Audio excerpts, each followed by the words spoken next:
Nasaan po ba kayo pag-agad-agad? Alas 8 hanggang alas 9. Bakit po bang iwanan na alas 9? Kasi sila ko to. Dapat andito ako. Sandali lang po ito.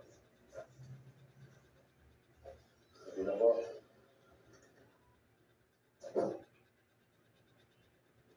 Sir, tungkol ko ba saan ito? Natagpuan kasi namin ang wallet mo. Malapit sa biktima. Maaari bang malaman kung ano pang dahil ko sa pagkakaya? Hindi ko ito kilala. Pero bigla po akong hinarang nito at kinuha naman po yung wallet ko. Saan naganap yun? Diyan ba sa lugar na isa natagpuan ng biktima? Hindi ko po alam.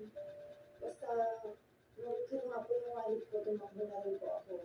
Hindi ko alam kung ano na pong ginawa niya.